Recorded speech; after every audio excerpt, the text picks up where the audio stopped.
আবারও স্বাগতম জানাচ্ছি PHP MySQL ডেটাবেজে। আজকে আমরা শিখব টেবিল তৈরি সম্পর্কে। অর্থাৎ PHP MySQL ডেটাবেজে আমরা কি করব, আজকে নতুন একটা PHP MySQL ডেটাবেজে নতুন একটা টেবিল তৈরি করব। তাহলে এর আগের পর্ব আমরা করেছিলাম হচ্ছে PHP MySQL ডেটাবেজে কি করছে, একটা নতুন ডেটাবেজ তৈরি করছি। ওই ডেটাবেজের ভিতর এখন একটা টেবিল তৈরি করব PHP কোডিং এর মাধ্যমে এবং MySQL এর কিছু কোয়েরি ইউজ করে। তাহলে এখান থেকে বের হয়ে গিয়ে আমি অ্যাটম এডিটরে আসলাম। তাহলে অ্যাটম এডিটরে এসে আমরা MySQL ডেটাবেজে একটু গিয়ে দেখব। দেখুন এখানে মাই ডেটাবেজ নামক যে একটা ডেটাবেজ তৈরি করেছিলাম এর ভিতরে কোনো ট্যাবল নাই। এখানে আমরা করব কি, নতুন একটা ট্যাবল তৈরি করব, তা PHP কোডিং এর মাধ্যমে। তাহলে নতুন একটা ট্যাবল তৈরি করার জন্য আমি কোথায় চলে আসলাম, প্রথমে আমাদের যে অর্থাৎ HTML ফাইলের মধ্যে চলে আসলাম। তাহলে HTML ফাইলের মধ্যে চলে আসার আগে আমরা এখানে একটু খেয়াল করুন, আমাদের ডেটাবেজের নাম কি? আমাদের ডেটাবেজের নাম হচ্ছে মাই ডেটাবেজ। আমাদের ডেটাবেজের নাম মাই ডেটাবেজ। তাহলে মাই ডেটাবেজটা এখান থেকে কপি করে নিতে পারেন অথবা মনে রাখতে পারেন। তাহলে মাই ডেটাবেজ নেমটা আমাদের দরকার। তাহলে আমরা মাই ডেটাবেজ টেবিল মাই ডেটাবেজ নামক ডেটাবেজের ভিতর একটা নতুন টেবল তৈরি করব। টেবল তৈরি করার জন্য আপনারা কানেকশন ফাইলে চলে আসেন। কানেকশন ফাইলে চলে এসে এখানে সব কিছু আগের মতোই আছে। দেন এখানে আমরা একটু নতুন কাজ করব। কি নতুন কাজ হচ্ছে, এখানে MySQL কানেক্টর ভিতরে একটা প্যারামিটার, দুইটা প্যারামিটার, তিনটা প্যারামিটার দিলাম। এর পরে আরেকটা প্যারামিটার দিব, সেটা হচ্ছে টেবিল অর্থাৎ ডেটাবেজ নেম। এখানে ডেটাবেজ নেম অ্যাবাবও অ্যাড করতে পারেন অথবা এভাবে অ্যাড না করে এখানে আরেকটা ভেরিয়েবল নিতে পারেন, DATA অথবা DB নেম, ডেটাবেজ নেম। অর্থাৎ এখানে এভাবে আমরা ডেটাবেজ নেমটা নিলাম। ডেটাবেজ নেমটা কোথায় পাইছি আমরা, যে ডেটাবেজ নেমটা MySQL ডেটাবেজের মধ্যে আছে সেটাই নিলাম। তাহলে DB নেম এখান থেকে ভেরিয়েবলটা নিয়ে এখানে কমা দেওয়ার পর এখানে পেস্ট করে দিব, কারণ আমরা ওই ডেটাবেজ নিয়ে কাজ করব এখন। অর্থাৎ এখন চলে আসলাম আমাদের ইন্ডেক্স ফাইলে কানেকশনটা ইনক্লুড করা আছে। কানেকশনটা ইনক্লুড করা আছে, এর নিচে এসে আমরা SQL নামক একটা ভেরিয়েবল নিচ্ছি। ভেরিয়েবলের ভিতর কোটেশন দিচ্ছি, কোটেশনের ভিতর লিখবো এখানে, অর্থাৎ আমরা যে ডেটাবেস তৈরি করতে চাচ্ছি সেটা create create table create table. তারপর টেবিলের নাম দেব কি, আমরা টেবিলের নাম দিলাম ডেটা টেবিল তাহলে ডেটা টেবিল নামক একটা টেবিল তৈরি করব। এর ভিতর কয়টা প্যারামিটার রাখবো, যেমন একটা টেবিলের ভিতর name, first name, last name, email, date, এই চারটা রাখবো আমরা। তাহলে first name, last name, email এবং ডেট, এই চারটা নেওয়ার জন্য এন্টার। তাহলে এখানে প্রথমে নিব হচ্ছে, প্রথমে একটা কথা মনে রাখবেন, যে কোনো ডেটাবেজে প্রথমে একটা আইডি নিতে হয়, অর্থাৎ একটা অটো ইনক্রিমেন্ট আইডি নিতে হয়। কেন? কারণ যখন একটা ডেটাবেজে 1000, 2000, 100, 200 ডেটা থাকতে পারে, প্রত্যেকটি ডেটার একটা সিঙ্গেল কি লাগে। যেমন ধরেন একটা ডেটা শুরু 1 দিয়ে, তারপর একটা ডেটা শুরু, যেমন একটা ইউজারের নেম হচ্ছে, একটা ইউজারের নেম মারুফ, তাহলে মারুফ হচ্ছে 1 নম্বর, অর্থাৎ মারুফ 1 নম্বর ইন্ডেক্সিং আছে। মাসুম 2 নম্বর ইন্ডেক্সিং আছে। তারপর নিতে পারে শেখাব, সে 3 নম্বর ইন্ডেক্সিং আছে। মেহেদি, সে 4 নম্বর ইন্ডেক্সিং আছে। এভাবে একটা অটো ইনক্রিমেন্ট একটা আইডি লাগে। যখন একটা ইউজার লগ ইন করলো, প্রথম ইউজার সে তার আইডি হলো 1, যখন এরপর আরেকটা ইউজার লগ ইন করলো তার আইডি হলো 2, এভাবে সেটা অটোমেটিক বৃদ্ধি পেতে থাকে। এটাকে বলা হয় অটো ইনক্রিমেন্ট আইডি অথবা প্রাইমারি কি, সেটা প্রথমে তৈরি করতে হবে। তাই আমি লিখলাম আইডি। যেটা আইডি, এটা আমরা কি করব, আইডি নিব হচ্ছে ইন্টিজার ফরম্যাটে, ইন্টিজার ফরম্যাটে, অর্থাৎ এটা একটা সংখ্যা হবে। তাহলে ইন্টিজারের ভিতরে 6 দিলাম, অর্থাৎ এটা সর্বোচ্চ 6 সংখ্যা পর্যন্ত বাড়বে। যেমন 6 সংখ্যা যদি হয় 1 লক্ষ পর্যন্ত হয় একটা টেবিলে, অর্থাৎ একের পর 5টা শূন্য দিলে সেটা 1 লক্ষ হয়। তাহলে 6 সংখ্যা বিশিষ্ট হবে। অ্যান্ড দেন এখানে দিব, এরপর INT দেওয়ার পর এখানে লিখব AUTO underscore INCREMENT auto increment. এরপর লিখব primary PRIMARY primary space KEY primary কি, এতটুকু। অ্যান্ড দেন নিচে এসে লিখবো ফার্স্ট নেমকে আমরা সংক্ষিপ্ত করে F নেম লিখবো। তাহলে ফার্স্ট নেম, যে ধরনের নেম, ইমেল অথবা লাস্ট নেম, টেক্সট জাতীয় যেগুলো, সেগুলো ডেটাবেজের আমরা ইউজ করি হচ্ছে ভার্কার ইউজ করি। এরপর আমরা লিখবো VARCHR varchar. And then 25, first name সর্বোচ্চ 25 ক্যারেক্টার বিশিষ্ট হতে পারবে। তারপর কমা। অ্যান্ড দেন এরপর লিখতে হবে, কমা দেওয়ার আগে লিখতে হবে নট নাল। NULL, অর্থাৎ ব্ল্যাঙ্ক হবে না, ব্ল্যাঙ্ক কোনো ডেটা আমরা রাখবো না। তারপর এল নেম, এল নেমের ভিতর দিব VARCHAR ভার্কার, এর ভ্যালু দিব 25, সর্বোচ্চ 25 ক্যারেক্টার বিশিষ্ট হতে পারবে। এরপর আবার দিলাম নট NULL নাল। দেন এরপর আমরা নিতে পারি ইমেল, EMAIL ইমেল, ইমেলও নিব VARCHAR ভার্কার, এতে দিব 25, এটা নট নাল দেওয়ার দরকার নাই।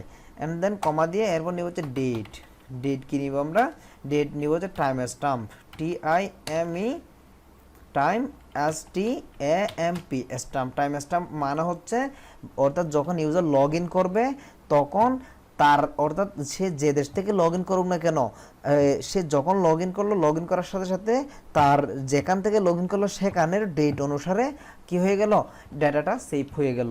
অর্থাৎ অটোমেটিক PHP ডেটটা কালেক্ট করে, ডেটটা কি হয়ে যাবে, ডেটাটা সেভ হয়ে যাবে, টাইম স্টাম্প যেটা। আচ্ছা, এতটুকু লেখার পর আমরা যদি রিফ্রেশ দিই কিচ্ছু হবে না, কারণ এখন আমরা শুধু কোয়েরিটা লিখলাম, এটাকে বলা হয় কোয়েরি। দেন কোয়েরিটাকে কি করতে হবে, রান করতে হবে। রান করার জন্য আমি আরেকটা ভেরিয়েবল নিলাম SQL রান, আগের মতো। তাহলে রান এর ভিতরে লিখব MySQLi query, QUERY MySQLi query. কোয়েরির ভিতরে কী কী দিতে হবে, প্রথমে কানেকশনে থাকা এই কানেকশন ভেরিয়েবলটা, তাহলে কানেকশনে থাকা কানেকশন CUN কানেকশন ভেরিয়েবল নিলাম।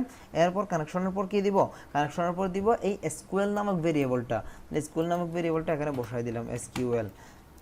ওকে, এখন আমরা চেক করব আমাদের স্কুলটা কি রান হয়েছে, যদি রান হয় একটা ডেটা শো করবে, রান না হলে আরেকটা ডেটা শো করবে। তাহলে if SQL run is equal to যদি ট্রু হয় তুমি এই কন্ডিশনে ঢুকো, এন্ড দেন ইকো করো, echo data TABL table CREATION creation TRUE true, এই ধরনের একটা মেসেজ আমাদের দেখাবে। আর যদি তা না হয় ELSE else echo data TAB table creation CREATION creation FALSE false, sorry. তাহলে আমরা SQL রানের মাধ্যমে ডাটা টেবিল ক্রিয়েশন ট্রু এবং ফলস দিলাম। তাহলে এখন আমরা এটা রান করব। রান করার আগে যেহেতু কানেকশন থেকে আমরা ট্রু সেটা আগে থেকেই জানি, কানেকশন থেকে আমাদের একটা টেক্সট আসতেছে, এখানে ট্রুর পর আমরা একটা বিআর দিয়ে দিব, যাতে টেক্সট দুইটা একটার সাথে আরেকটা অ্যাড হয়ে না যায়। এখানেও একটা বিআর দিয়ে দিব HTML এর। এখন পেজটা রিফ্রেশ দিব, এখানে কোনো টেবল আছে, টেবল নেই। এখন পেজটা যদি রিলোড দিই একটা কাজ হবে, খেয়াল করুন, একটু রিলোড করতে সময় নিচ্ছে। ডাটা টেবিল ক্রিয়েশন ট্রু, এর মানে হচ্ছে এখানে ডাটা একটা টেবিল তৈরি হয়ে গেছে। এখানে ক্লিক করলাম মাই ডাটাবেসে ক্লিক, ওয়াও দেখুন, তাহলে ডাটা টেবিলে ক্লিক করার সাথে সাথে আমাদের, অর্থাৎ এই পেজটা রিফ্রেশ দেওয়ার সাথে সাথে এখানে কি একটা নতুন ডাটা টেবিল তৈরি হয়ে গেল। তো এটার ভিতরে কয়টা প্যারামিটার আছে তা দেখার জন্য ক্লিক করলাম, ক্লিক করার পর একটু লোডিং নিচ্ছে। হ্যাঁ দেখুন, এখানে আইডি আছে, এফ নেম আছে, এল নেম আছে, ইমেল আছে, ডেট আছে, সবগুলো কি সব প্যারামিটার আছে। তাহলে এখানে কোনো একটা ডেটা ইনসার্ট করলে সেটা আমরা নেক্সট টিউটোরিয়ালে করব। আগে এখানে যদি আবার রিলোড দিই তাহলে কি হয় একটু খেয়াল করুন, ডাটা ক্রিয়েশন ফলস, কেননা একটা ডেটাবেজে একই নামে দুইটা টেবিল কখনো ক্রিয়েট হতে পারে না। এখানে যদি আমি নামটা চেঞ্জ করে দিই, যেমন ধরুন এখানে আমরা কি নাম দিছি, এখানে এফ নেম, এল নেম এগুলো চেঞ্জ করে দিচ্ছে, and then table name, data টেবিলটা চেঞ্জ করে দিয়ে আমি লিখলাম, এখানে ধরুন আমার নাম দিচ্ছি সাজ্জাদ নামে একটা টেবিল তৈরি হবে। অ্যান্ড আইডি আগের মতোই থাক, এফ নেমে দিলাম আমরা FST ফার্স্ট, ক্যামেল কেস লিখি নেম, এফ এখানে বড় হাতের হবে, ক্যামেল কেসে লিখতেছি ফার্স্ট নেম, এখানে দিব LAST লাস্ট নেম, এখানে user email USEREMAIL email, and এখানে দিব DAT ডেট। এখন যদি আমরা রিলোড, একটু অপেক্ষা করুন, পেজটা রিলোড হচ্ছে, দেন রিলোড এতক্ষণ, আচ্ছা আমরা ওয়েট করি। আসলে মাইস্কুয়েল ডেটাবেস নিয়ে যখন কাজ করা হয়, মাইস্কুয়েল ডেটাবেস অর্থাৎ আমরা জাম্প নিয়ে যখন কাজ করি তখন আমাদের লোকাল হোস্টটা একটু স্লো হয়, কিন্তু এটা যদি লাইভ সার্ভারে করা হয় তাহলে সেকেন্ডের মধ্যে কাজটা হয়ে যায়। অনেকক্ষণ সময় নিচ্ছে, কোনো এরর আসলো না তো? হ্যাঁ, ওকে।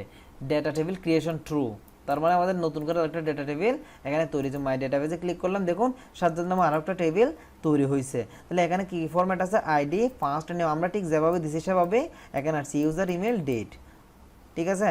তাহলে এটা এই টেবিলটা এভাবে তৈরি না করে আমরা এখানে মাউস ক্লিকের মাধ্যমে চাইলেও তৈরি করতে পারবো। এভাবে কেন তৈরি করা হয়, এভাবে তৈরি করার মূল কারণ হচ্ছে ডাইনামিকলি ডেটাটা কন্ট্রোল করার জন্য। ওকে, তাহলে এখন আমরা এখানে চাইলে অর্থাৎ মাউস ক্লিকের মাধ্যমে যদি কোনো একটা টেবিল তৈরি করতে চাই তাহলে আমাদের করতে হবে এখানে মাই ডেটাবেসে ক্লিক করলে, মাই ডেটাবেসে এটা রিফ্রেশ করতে হবে। হ্যাঁ, রিফ্রেশ করলে এখানে দেখুন ডেটা টেবিল এবং সাজ্জাদ দুইটা টেবিল তৈরি হয়েছে। নতুন একটা টেবিল নিতে চাইলে নিউতে ক্লিক করতে হবে। নিউতে ক্লিক করলে লোডিং, আবার লোডিং হচ্ছে, নিউতে ক্লিক করার পর লোডিং, হ্যাঁ লোডিং। এখন দেখুন লোডিং নেওয়ার পর এখানে দেখুন টেবিল নেম, এখানে আমরা টেবিলের নামটা দেবো। যেমন ধরুন হোসাইন নামে আরেকটা আমি টেবিল নিচ্ছি, অথবা এখানে আমার প্রোডাক্ট নামে PRODU সেটি প্রোডাক্ট নামে একটা টেবিল নিচ্ছি। তাহলে প্রোডাক্ট নামে একটা টেবিল নেওয়ার পর প্রথমে দিব আইডি, এরপর দিব প্রোডাক্ট নেম, পি নেম দিয়ে প্রোডাক্ট নেম বোঝাচ্ছে, P price, PRIC product price, তারপর কোয়ান্টিটি, কয়টি প্রোডাক্ট আমার অর্থাৎ স্টলে আছে, কোয়ান্টিটি লিখলাম। তাহলে এখন এগুলোকে আমরা কি করব, এখানে আইডিটা অটো ইনক্রিমেন্ট করতে হবে। এখানেও যদি অটো ইনক্রিমেন্ট করতে চাই, এখানে ইন্টিজার দেয়াই আছে, এখানে 6 দিতে পারি আমরা, 6 না দিলেও সমস্যা নাই। এদিকে চলে আসবেন, এদিকে ডান দিকে চলে এসে এখানে AI লিখে দেখতেছেন, এখানে একটা টিকমার্ক দিতে হবে। এটা টিকমার্ক দেওয়ার মাধ্যমে এটাকে আমরা প্রাইমারি কি হিসাবে ডিসাইড করে দিলাম। একটু লোডিং হচ্ছে, একটা পপ আপ আসবে এখানে। হ্যাঁ, পপ আপ আসলে দেখুন ইন্ডেক্স নেম প্রাইমারি, তারপর এখানে ইন্টিজার, সাইজ এখানে আমরা 6 দিতেও পারি, না দিতেও পারি। গোতে ক্লিক করলাম, এটা অটো ইনক্রিমেন্ট প্রাইমারি কি হিসাবে ডিসাইড হয়ে গেল। And then P name, product নেমটা দিব আমরা ভার্কার, এখান থেকে ভার্কার সিলেক্ট করব, লেন্থ দিব, প্রোডাক্ট নেম কত দিতে পারি আমরা 50 দিতে পারি, 50। অ্যান্ড দেন প্রাইসও দিলাম, প্রাইস দিলাম 25। অ্যান্ড দেন কোয়ান্টিটি এখানে প্রাইসটাও আমরা ভার্কার করে দিব। হ্যাঁ, কোয়ান্টিটি আমরা দিতে পারি, এটা একটা নাম্বার নিতে পারি আমরা, নাম্বার, ফ্লোট না নিয়ে টেক্সট, ডেট, ইন্টিজার নিতে পারে। ইন্টিজারের লেন্থ দেওয়ার দরকার নাই, দিতেও পারে আবার নাও দিতে পারে। তাহলে এখন সেভ বাটনে ক্লিক করব। সেভ বাটনে ক্লিক করার সাথে সাথে নতুন আরও একটা ডেটাবেস কি হয়ে যাবে, ক্রিয়েট হয়ে যাবে। এভাবেও ক্রিয়েট করা যায়, আমরা এখান থেকে অটোমেটিক ডাইনামিকভাবে আমাদের ওয়েবসাইট থেকেও কী করতে পারি, ক্রিয়েট করতে পারি। ওয়েবসাইট থেকে ক্রিয়েট করাটাই সবথেকে বেশি ক্রিয়েটিভিটি, কারণ এখানে এসে ক্রিয়েট করা সেটার কোনো ক্রিয়েটিভিটি নাই।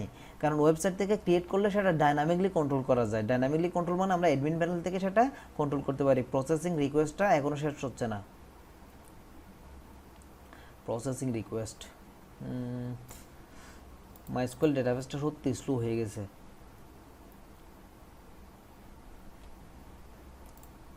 এটা আমি এখানে আবার ক্রিয়েট ওপেন করলে,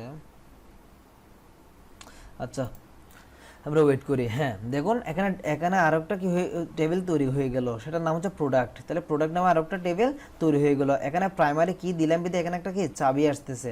ঠিক একইভাবে আমরা অন্যান্য আমরা যে ডাইনামিকলি কয়েকটা ডেটাবেস তৈরি করলাম সেখানে যদি এখানে স্ট্রাকচারে ক্লিক করে দেখি, এখানে পাশে একটা প্রাইমারি কির পাশে একটা চাবি দেখতে পাবো। সো আজকে টিউটোরিয়াল এতটুকু দেখুন চাবি। সো আজকের টিউটোরিয়াল এতটুকু পর্যন্ত প্র্যাকটিস করে নেক্সট টিউটোরিয়াল থেকে আমরা এখানে ডেটা টেবিলের মধ্যে কী করে ডেটা ইনসার্ট করতে হয় সেটা দেখব। সো প্র্যাকটিস করেন, যদি কোনো সমস্যা হয় আমাকে অবশ্যই জানাবেন। আমাদের সিক্রেট গ্রুপে অবশ্যই এসব বিষয় নিয়ে আলোচনা হবে।